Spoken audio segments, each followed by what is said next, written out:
호세아서는 북이스라엘 사상 최고의 황금기에 수도 사마리아를 중심으로 예언 활동을 벌린 선지자 호세아의 사역을 기술하고 있는 말씀입니다. 호세아라고 하는 이름은 구원, 건져내다 라는 의미가 있는데, 이 호세아서의 다른 선지서와 차이점을 가지는 것은 다른 선지자들은 일반적으로 하나님으로부터 계시받은 것을 중심으로 예언을 했지만, 호세아서는 자신의 비극적 삶을 통해서 하나님의 사랑을 깨닫고 그것을 선포하게 하였다고 하는 것입니다. 이스라엘을 방탕한 여자로 비유하고 그럼에도 불구하고 사랑하시는 하나님의 간절한 마음을 기록한 책이 바로 호세아서입니다. 호세아와 동시대에 동일하게 북이스라엘에서 활동한 남유다 출신 선지자 아모스와 주로 아모스 선지자는 사해 부정의 자취를 규탄한 것과는 달리 호세아는 사해 부정을 조장하는 요인이었던 우상 숭배를 집중적으로 규탄하고 있습니다. 선민 이스라엘을 향한 사랑이 가장 명확하게 예시된 책이 호세아서입니다. 뿐만 아니라 하나님의 징계 뒤에 있게 될 선민 이스라엘의 회복의 모습이 다른 선지서에 비해서 매우 화려하게 묘사되어 있는 것도 호세아서다 하는 것입니다. 그러면 오늘 읽어드린 본문을 중심으로 해서 우리 하나님께서 호세아서를 통한 호세아 선지자의 사랑의 선지자로서 회개를 호소한 것에 대해서 말씀하고자 하는 것입니다. 여호와께서 어느 날 호세아에게 찾아와서 너는 가서 음란한 여자를 맞이하여 음란한 자식을 낳아라. 이 나라가 여호와를 떠나 크게 음란함이니라고 말씀하셨습니다. 기가 막힌 일입니다. 아내를 맞이할 때 정숙한 아내를 맞이하는 것이 정석인데, 하나님께서는 호세아에게 음란한 여자를 택해서 음란한 자녀를 낳으라고 그렇게 말씀했습니다. 그래서 디블라임이라고 하는 딸의 고멜을 맞이해서 고멜을 임신시켰는데, 이 고멜이 세 아이를 낳습니다. 첫째 아들은 이스라엘, 둘째 딸은 도로하마, 셋째 아들은 로암미. 이거 다 상징이 있는 겁니다. 첫째 아이를 이스라엘이라고 한 것은 예후집의 멸망을 상징하고 있고, 딸 로호하마는 하나님께서 이스라엘에게 긍휼을 베풀지 않으실 것이라고 하는 것을 상징하고 있고, 또 로암미는 이스라엘의 죄를 지어 하나님의 백성이 아닌 것을 상징한다고 했습니다. 그 후에 이렇게 세 자녀를 낳고 지내는 가운데에 어느 날 이 고멜이 없어졌어요. 알고 봤더니 이 고멜이 정보를 따라서 먼 길에 가가지고 이렇게 음녀 노릇을 하고 있었던 겁니다. 자, 그것으로 인생의 가정의 파탄이 났을 텐데, 하나님께서는 뭐라고 말씀하셨냐? 야, 너는 다른 사람의 사랑을 받아 음녀가 된 고멜을 데려다가 다시 사랑해라. 참 마음 아픈 일이지만은 하나님의 명령대로 이 호세아는 그곳에 음녀글에 팔려 있는 이 고멜을 은 15개 보리 한 호멜반으로 다시 그를 사서 아내로 맞이하고 그에게 사랑을 고백합니다.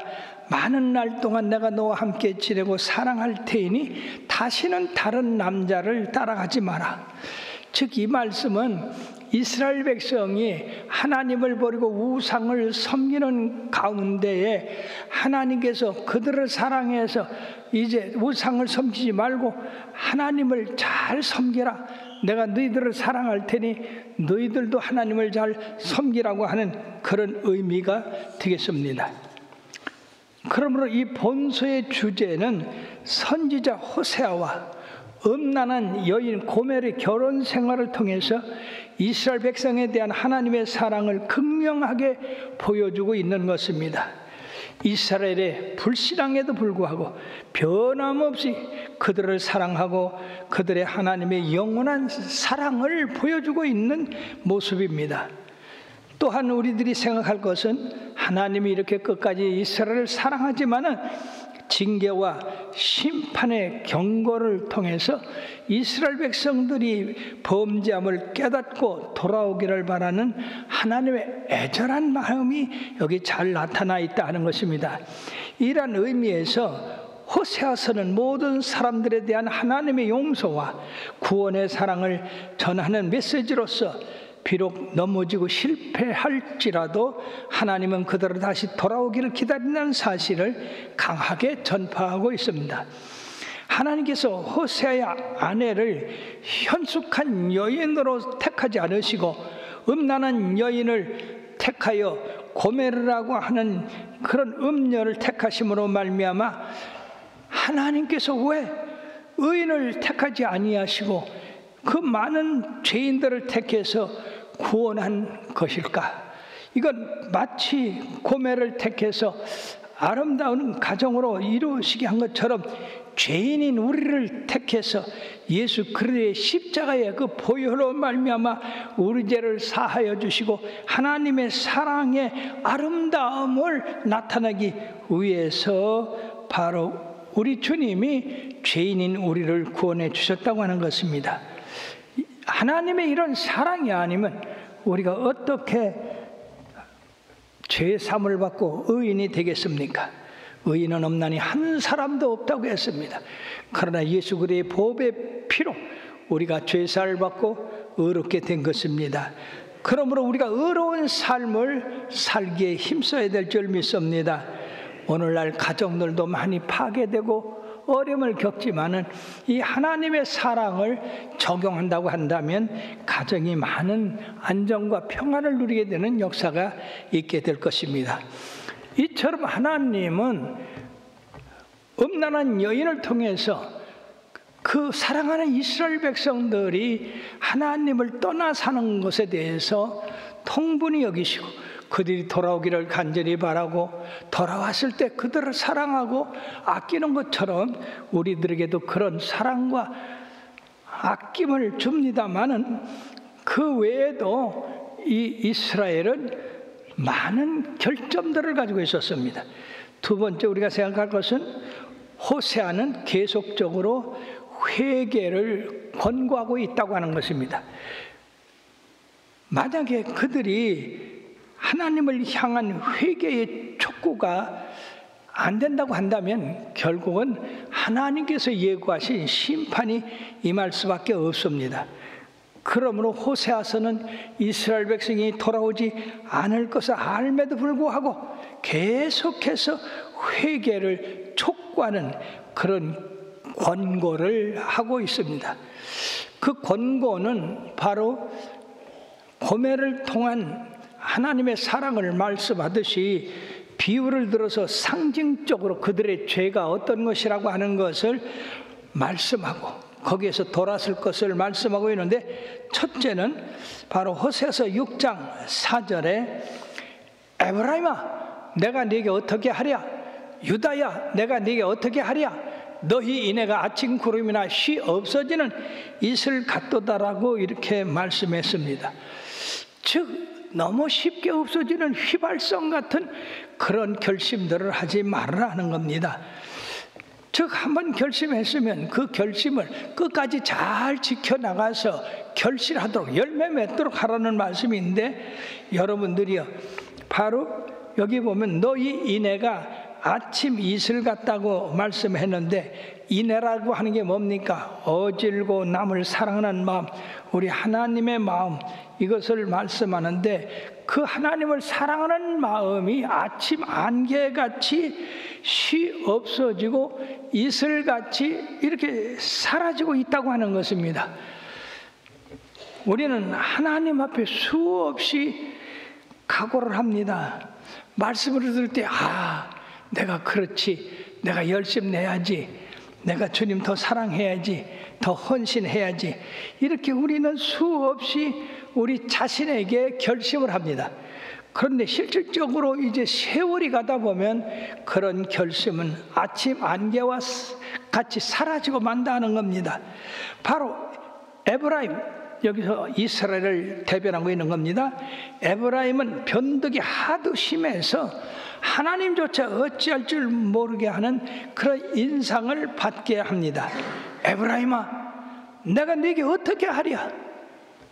얼마나 변덕스러운지 종을 잡을 수가 없다는 얘기예요.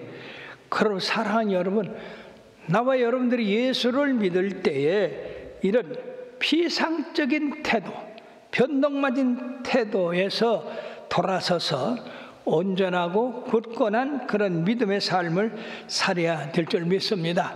그러면 왜 사람들이 이렇게 비상적인 삶을 사는가? 이게 환경에도 영향이 있다고 보는 겁니다. 옛날에는요, 집을 한 채 지면 그 집에서 자기도 살고 아들도 살고 손자도 살고 이렇게 물려가며 사는데, 요새는요, 집을 사서 가면은요, 곧바로 새 아파트로 이사가지 거기다가 애착을 두지 않습니다. 또 그릇도 그래요. 옛날엔 그릇이 귀하니까 그릇 하나를 사면은 그거를 아끼고 닦고 해서 오래 간수하는데, 요새는 천지가 그릇입니다. 그러니까 깨지면 그만이야, 버려. 그래서 새 그릇 또 사. 옷도 마찬가지예요. 옛날에는 옷 한 벌 사면은요, 그 무릎이 빵꾸 나도록 입잖아요. 근데 요새는 옷을 사서 그렇게 구멍난 옷에다가 기어서 입는 사람이 있어요? 너무 모든 물질이 흔하다 보니까 애착이 없어요. 잠시 잠깐입니다. 전부가 일회용이에요. 그러다 보니까요, 이것이 인간 사는 데까지 들어왔다 얘기죠. 사람을 사귀어도 그냥 단순하게 이득이라면 사귀고 아니면 버리고,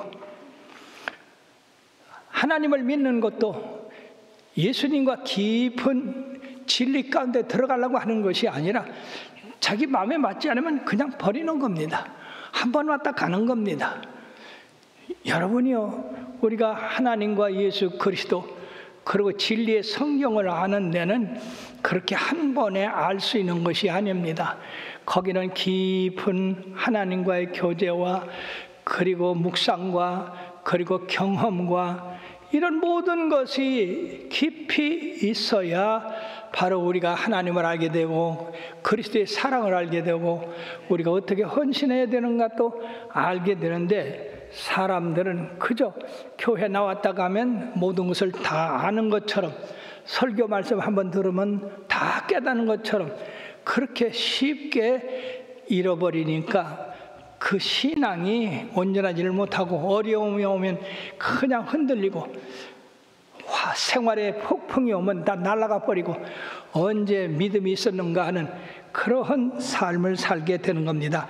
그러므로서 우리 하나님은 이스라엘 백성들에게 그렇게 쉽사리 예수 믿지 말고 쉽사리 변하는 그런 신앙생활 하지 말고 좀 더 하나님과 깊이 교제하고 변함없는 그런 신앙을 갖자고 하는 것입니다.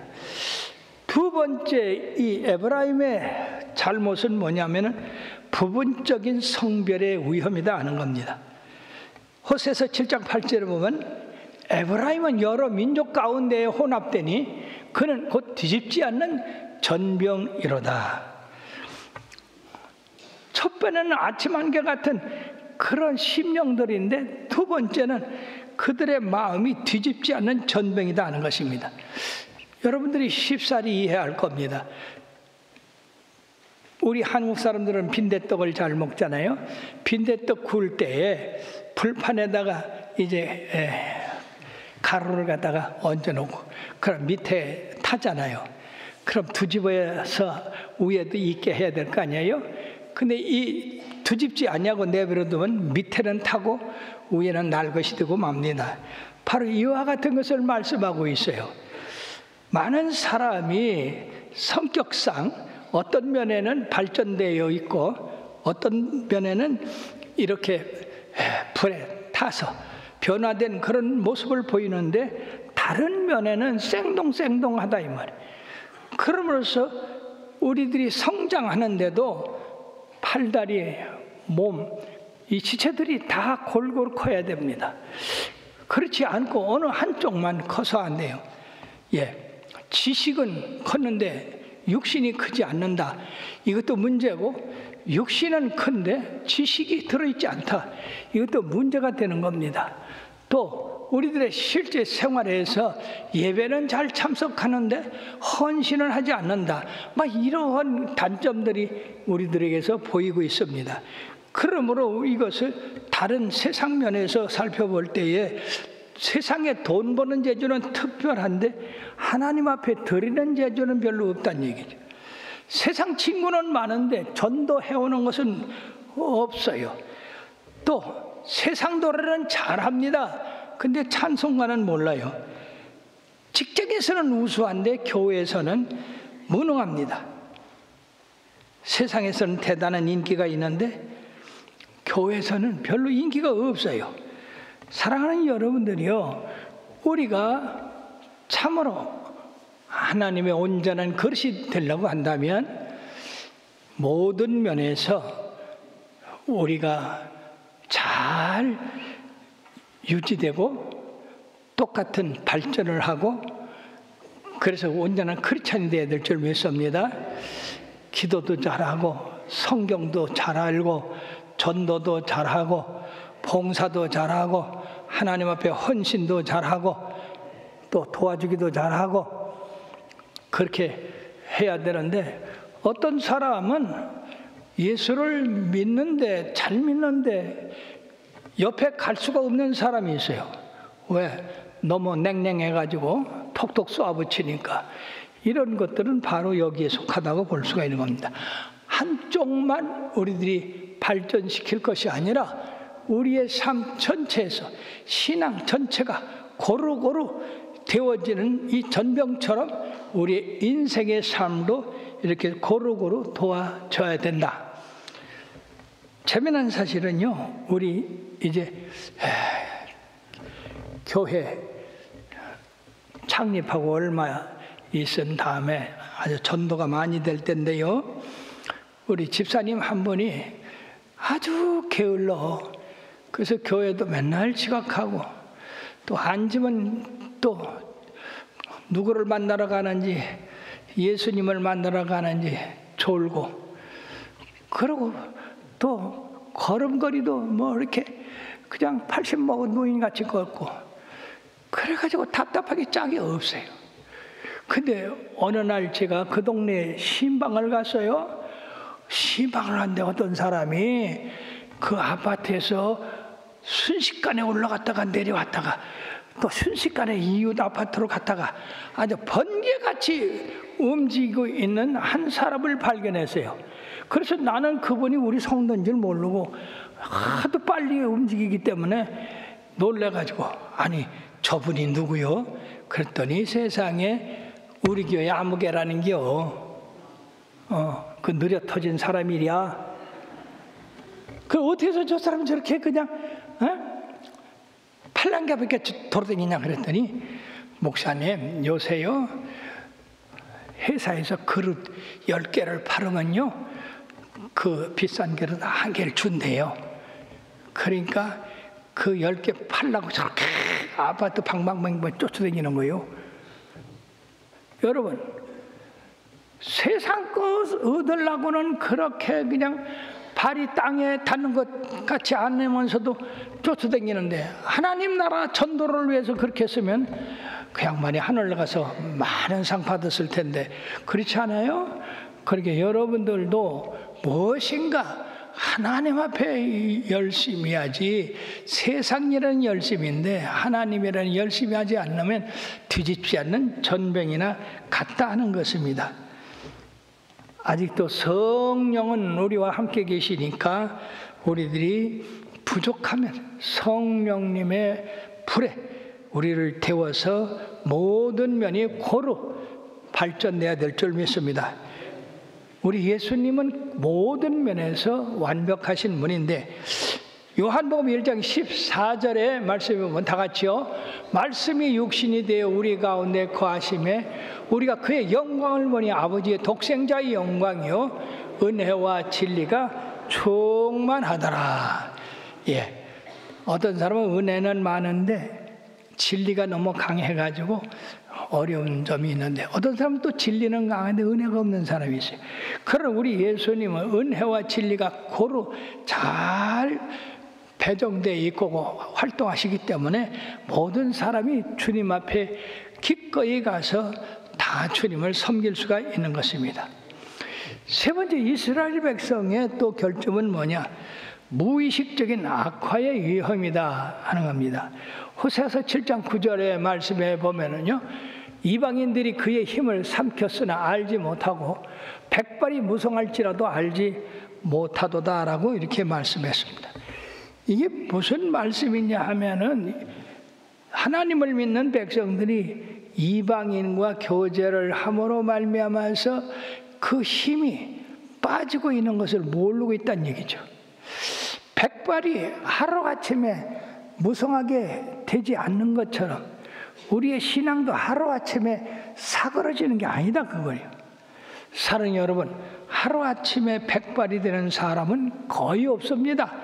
백발은 내가 느끼지 못하고 알지 못하는 사이에 찾아와서 머리를 희게 만듭니다. 이건 무슨 얘기입니까? 육체의 노화가 되고 있는 표시다 하는 겁니다. 내가 늙고 있다 하는 표시. 영적인 면에서도 마찬가지입니다. 영적인 면에서도 하루아침에 우리가 신앙을 잃어버리는 것이 아니라 서서히 이 머리가 쉬어가듯 우리의 신앙이 쉬어져 가고 있다고 하는 것입니다. 그럼 우리들이 우리의 신앙이 지금 잘 되고 있는지 못 되고 있는지 매일 아침에 거울을 보고 이제 우리 얼굴의 그 모습을 보고 바로 고치듯이 우리가 하나님의 거울 앞에서 내가 신앙생활을 모든 면에 잘하고 있는지, 어떤 면이 지금 머리가 쉬고 있는 것처럼 내가 신앙이 떨어지고 있는지 이것을 살펴봐야 된다 하는 것입니다. 만약에 그것을 발견하면 우리가 고치는 그런 사람이 돼야 돼요. 그럼으로써 에브라임이 이처럼 약하게 된 것은 우상 숭배로 이끌려간 신성치 못한 동맹으로 시작되고 있다는 얘기입니다. 북쪽으로 아스리아, 남쪽으로 애굽, 이런 나라들과 섬김으로 말미암아 그 나라에서 섬기는 우상을 그들이 받아들이고 부도덕함으로 빠지게 됐고, 그 결과는 나라 전체가 오염되고 약하게 됐다 하는 것입니다. 그러면 우리 믿는 사람들은요, 이 친구를 사귈 때 조심해야 돼요. 또 자기가 관계하는 그 관계 기관이나 또 그 사람들과 조심해서 해야 됩니다. 누가복음 21장 24절에 34절의 말씀에 보면 너희는 스스로 조심하라. 그렇지 않으면 방탕함과 술 취함과 생활의 염려로 마음이 둔하여지고 뜻밖의 그날이 덫과 같이 너희에게 임하리라고 말씀했어요. 우리가 세상 사람들, 믿음이 없는 사람들을 자꾸 만나다 보면은요, 자기도 모르는 사이에 그 사람들의 그 생활 습관이나 종교가 서서히 들어오게 됩니다. 그들이 술 취함과 방탕함도 배우게 됩니다. 그러므로 우리의 영혼이 둔하게 되어서 덫이 어떻게 이게 치입니까? 갑자기 치입니다. 덫에 치여서 우리가 이렇게 올무에 빠질 수가 있기 때문에 우리들은 영적 성장을 막는 그런 교제나 단체와의 관계, 이런 것을 발견하고 그런 것에 대해서 거리를 두고 또 경계를 하는 그러한 일이 필요한 것입니다. 그러므로 에브라임의 비극적인 상황은 그가 지금 신앙이 줄어들고 있고 머리가 휘어지고 있는 사실을 알지 못했다고 하는 겁니다. 이것은 큰일이 아닐 수가 없습니다. 왜냐하면은 우리가 알아야 될 것을 모른다든지 또 무관심한 것은 비극을 초래할 수가 있습니다. 예를 들어 봅시다. 성경에 참으로 위대한 삼손, 그는 나실 때부터 나실인이었습니다. 어머니가 그를 낳을 때 하나님께서 머리에 삭도를 대지 말고 독주를 마시지 못하게 했습니다. 그래서 삼손이 청년이 되어서 놀랍게도 하나님이 힘을 주심으로써 블레셋을 쳐부시고 이스라엘의 평화를 가지고 왔습니다.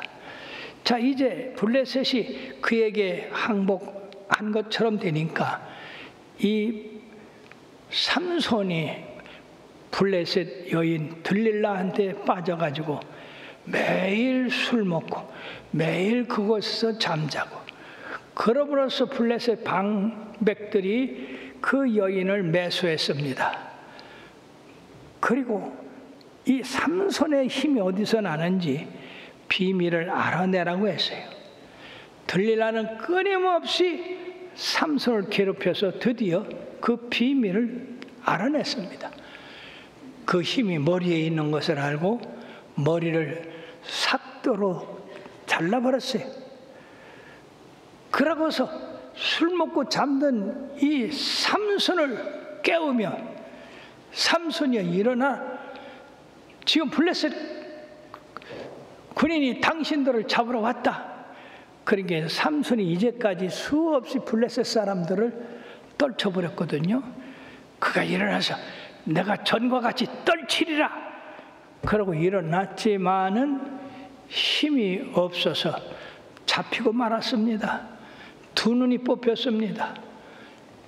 그는 블레셋 사람의 조롱거리가 되어서 연자 맷돌을 돌리는 그런 구경거리가 되고 말았습니다. 사랑하는 여러분들이요, 끊임없이 들릴라의 손에 빠졌을 때에 그를 힘을 근거를 찾아내려고 했던 들릴라의 그 계계를 알았다고 한다면 그런 비극을 나가지 않았을 텐데, 참으로 이 삼손은 자기의 힘이 삼켜지고 자기의 백발이 나오는 것을 깨닫지를 못했습니다. 사랑하는 성도 여러분들이요, 여러분들도 작은 일, 그것이 씨앗이 돼서 여러분들을 자라게 함으로 여러분들로 말미암아 신앙에서 떠나게 하고 하나님을 거역하게 하는 그런 자리로 몰아갈 수가 있다는 겁니다. 그러므로 그런 것을 우리는 뽑아버려야 돼요. 그래서 우리들이 알아야 됩니다. 내 신앙이 어디서 잘못됐다. 그러므로 그것을 고쳐야 되겠다. 그렇게 바로 할 때 우리가 하나님과의 관계가 원만해서 하나님의 놀라운 축복을 받아 누릴 수 있게 되는 겁니다. 제가 강화도에 감리교회 부흥회를 하는데 거기는요, 옛날이라 산 위에 저수 탱크를 만들어 가지고 거기서 물을 받아서 그 동리가 사용하고 있었어요. 근데 부흥회 기간에 물이 안 나오는 거예요. 그래서 사람들이 야단 났습니다. 막 여기를 파고 저기를 파고. 그래서 이장님한테 그랬어요. 여기저기 팔 게 아니라 저수 탱크를 한번 열어보라고. 이제까지 그거 열지 않았는데요. 그리고 거기 꼭꼭 막아가지고 딱 못 들어갑니다. 근데 그래도 열어보라고 그랬는데 가서 저수 탱크를 열어봤어요. 그때는요, 세상에 거기에 큰 구링이가 들어가가지고 그것이 이 물통을 막아서 이게 또 뚱뚱 부으니까 물이 하나도 내려가지 못하게. 그래, 그 놈을 걷어내니까 물이 그냥 쫙 하고 가정마다 흘러가서 우리가 샘물을 먹는 그런 일을 했습니다. 그러므로 뭔가 예수님과 우리와의 사이에서 막힌 게 뭔가, 이걸 잘 생각해야 됩니다. 11조인가? 내가 주의를 거룩하게 지키지 않은 건가? 내가 또 죄악인가? 이런 거 해서 이걸 떨쳐버려야지. 그렇지 않으면 우리가 생명수 샘물을 마시기가 어렵다는 것입니다. 끝으로 에브라임은 우상과 연합을 했다고 하는 사실이에요. 에브라임이 우상과 연합하였으니 버려두라고 우리 주님께서 아주 낙심된 말씀을 했습니다. 이게 무슨 말씀이냐면요, 이스라엘 백성이 하나님만 섬기기로 되어 있습니다. 하나님으로부터 복을 받고 보호를 받고 인도를 받아 축복받게 되어 있는데, 이 백성이 지식이 없어가지고 아무나 믿으면 되는 것처럼, 요사이 따브리시시 마냥, 그러면 호세아는 이걸 알았어요. 그러므로 호세아 4장 6절에 뭐라고 했느냐? 내 백성이 지식이 없으므로 망하는도다. 내가 자식을 버렸으니 나도 너를 버려 내 제사장이 되지 못하게 할 것이요, 네가 네 하나님의 율법을 잊었으니 나도 네 자녀들을 잊어버리리라. 세상에 지식이 없어서요, 하나님을 올바로 섬기지를 못했어요. 그러니까 하나님을 버렸어요. 사랑하는 여러분, 그러므로 여러분들이요, 우리들이 더욱더 우리 주님을 알아야 될 것입니다.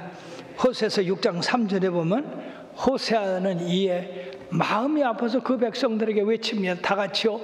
그러므로 우리가 여호와를 알자, 힘써 여호와를 알자. 그의 나타선 새벽빛같이 어김없나니 비와 같이 땅을 적시는 늦은 비와 같이 우리에게 임하시라 하니라.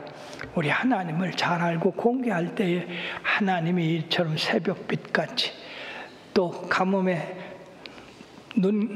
비를 주신 같이 늦은 비를 주셔서 곡식을 얻게 하신다 하는 것입니다. 그러면 사랑하는 여러분, 예수를 믿어도 지식이 있어야 됩니다. 하나님을 잘 섬기는 지식. 그리고 호세아 7장 11절에 보니까 거기 참 재미난 말씀이 있어요. 다 같이요. 에브라임은 어리석은 비둘기같이 지혜가 없어서 애굽을 향하여 부르짖으며 아수르로 가는도다. 오늘날 하나님을 믿는 지식이 없어서 불교를 믿어도 괜찮고, 마호메트를 믿어도 괜찮고, 공자를 믿어도 괜찮고, 힌두교를 믿어도 괜찮고, 다 같은 구원이 있다고 하는데 성경은 이를 뭐라고 하느냐? 어리석은 비둘기 같아서 지혜가 없다고 했습니다. 사랑하는 여러분들은 지혜 있는 분들이 되시기를 바랍니다. 하나님 섬기는데 변치 않게 되기를 바랍니다. 결론을 맺겠습니다. 하나님은 호세아의 비정한 가정을 통해서 그 백성을 끝까지 용서하시고 사하시고, 그리고 다시금 사랑하신다는 그런 말씀이 여기 나와 있으므로 하나님의 지고한 사랑을 나타내고 있습니다. 그럼에도 불구하고 이스라엘은 하나님의 사랑에 대해서, 용서에 대해서 배반하고 우상을 섬기고 아수르로 가고 애굽으로 달려가고, 그러므로 말미암아서 하나님의 심판이 결국 그들에게 임하게 됐다는 것입니다. BC 722년에 하나님이 북쪽 아수르를 내려보내서 북이스라엘을 멸망시켰습니다. 나라가 망하게 됐습니다.